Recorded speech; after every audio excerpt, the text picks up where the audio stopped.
Hey guys, I just wanted to give you a quick overview of the all-wheel drive system on the Blazer.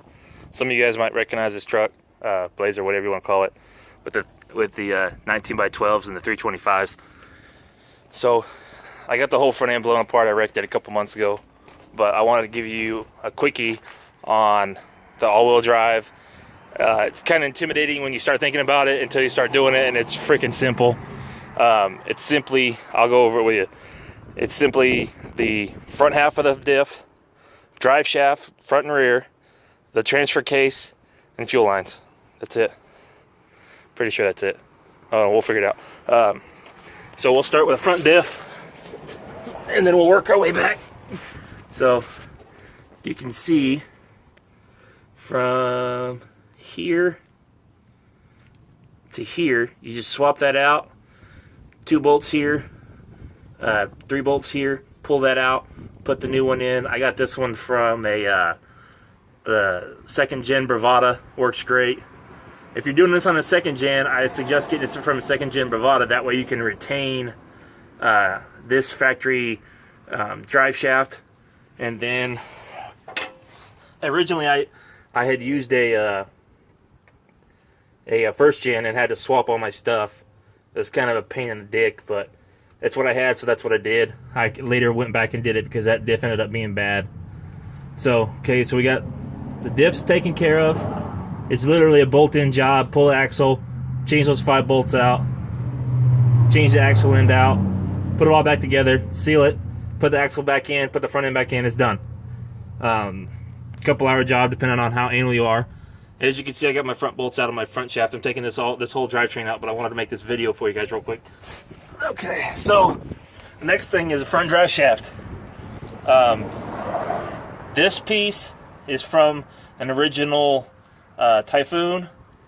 I needed that because I'm running a 4L60E, and for some reason mine didn't want to fit with the Bravada type, or yeah, the astrovan front drive shaft. This is what I got. I got the front diff, the transfer case, the front drive shaft, and the rear drive shaft output yoke from a guy. I got the whole thing for like $400. So in the and he showed me a receipt where the transfer case had just been rebuilt like 10,000 miles ago. So I'm like, all right, sweet, $400 for all that, I'll take it.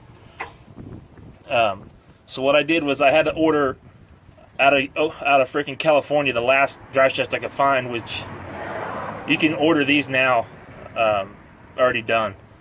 What I did was I got this original, and then the front yoke was bad, and what I did was I went to I forget what the name of the shop is in Oklahoma City. Driveline Specialties, I believe it is. It's the same guys who do all the 405 streetcar guys, whatever. They do all of that. I went in there. He's like, yeah, I got one of those on the shelf. Welded it on for me. I think it was like $125 for the whole thing. This yoke from the center of that U-joint to out, I think it was like 60 or $70 for that part. And then this piece splined in, or maybe it was this piece I needed. I don't remember. Anyways, he welded it on. All great, no problems. Okay, we'll move back here to the transfer case. Transfer case bolts in. I've seen some guys like, you need to clock it. You need to add a spacer, you need to do this, you need to do that. No. It all bolts in on my 2nd gen. Granted, you see the 2 bolts here and here. Originally, it has a brace arm that goes from there all the way up to the front and bolts to the back of the bell housing or the back of the motor. I didn't use it. I didn't want to make the room for it, so I'm not worried about it. On this, it just uses a stock mount. You use the stock adapter from the 4L60E to the transfer case. The only thing I had to do was give myself a little bit of room. You can see where my old front drive shaft was leaking like a sieve. But let me get you some light. You simply have to take a BFH and give it some love up in there until this fits. It took me 2 or 3 times because I was just trying to incrementally do it. So it's no big deal. Just get it so you can. I just put enough room in it to where I can get my hand up in there and I can feel all around and I can shove my hand all it. You don't need a whole bunch of room. It doesn't move. And then you have to play with your fuel lines a little bit. All I did was, you could see here, I used the stock end. The stock ends, sliced carefully, very carefully, sliced through the plastic fuel lines, kept my ends, my factory ends, and then went and got high pressure fuel line and double clamped all my fittings. It's pretty simple. I've not had a single freaking leak. That's a return line. You can see here I single clamped it because that's a vent, and then the feed line is double clamped also. Everything's great. No problems. I think that's the only one I didn't use the original fitting because it was of a weird angle and it wouldn't give me a good approach angle into going up over the transfer case. You guys can make those as fancy or as ghetto as you want. That's up to y'all. Since I have coilovers, obviously coilovers and all that, you can see the coilover here. It's an RPM front kit for a Typhoon Cyclone kit for first gen trucks. Don't put that on your second gen. The lower control arm is too damn long and it causes ball joints. So that's part of the reason why all this is coming out. It's a great product, but there's others out there that do way better job and have proper lower control arm geometry, like JSM. I think it's Jason Scott Machine. Just Google JSM Typhoon kit or Typhoon Cyclone kit. He's actually the original guy who designed it, and then RPM stole his work and modified it, and then there's a shit. That's just my personal opinion. Oh, and if you're going to do it, don't buy QA1 coilovers. Buy the AFCOs. They're a little more expensive, but way more adjustable. Transfer case we covered. Rear drive shaft. This is the factory Bravada's end, and then I had to make me a drive shaft. My rear drive shaft needed to be lengthened, and my front drive shaft needed to be shortened. I simply took my measurements to the guys, said, hey, this is what I needed it to be from center yoke to center yoke, and it was done. Not a problem. Everything bolts right in, no problem. Hell, even the speedometer bolted right in, no problems. Really simple swap. The hardest part was bench pressing the transfer case up in there. I'm kind of a big dude, so even on jack stands, it was not a lot of room for me and this dude all at the same time. So, but you can see it's got blocks on it. It works.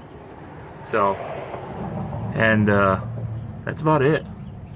A quickie view of the bottom of the truck. It's all oily. That's part of the reason why it's coming out. Then I'm going to do the frame from the firewall forward, get it all nice and pretty again, and that way later when it gets to LS swap, I don't have to redo it then.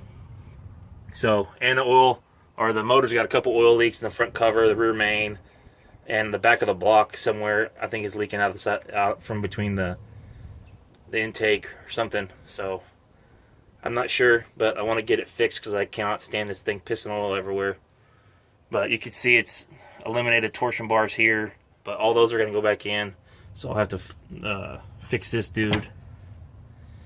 But there it is. Oh, and that Y pipe shit, it's the one from Rock Auto with a catalytic converter. It's a piece of junk. Don't ever buy it. Just go have your factory one cut and modified if you want it. But here's a quick view of the 325s. You can see that's about a finger. So it's a 325 30 ZR19 Nitto on a 19 by 12 plus 59 offset wheel. I mean, I love them, but they're expensive. So the frame's all nasty. It's gonna get the full Monty here soon, section by section. Let's look at these coilovers. I'll show you guys. On the coilovers, I don't know if I could zoom out. Oh yeah. No, oop, I done fucked it up. There it goes. On the coilover, it's come on, you piece of shit. Oh, it's wanting to focus on my finger. Upper lower control arm, and then the shock coilover with a spacer. I cannot stand a spacer on those, so that's part of the reason why they're going away. But it's really simple, guys. Just get out there and do it. This will be out in a couple hours, so if you guys got any questions about it and want me to go over something specific, then just give me a holler. I'm out. See you guys later.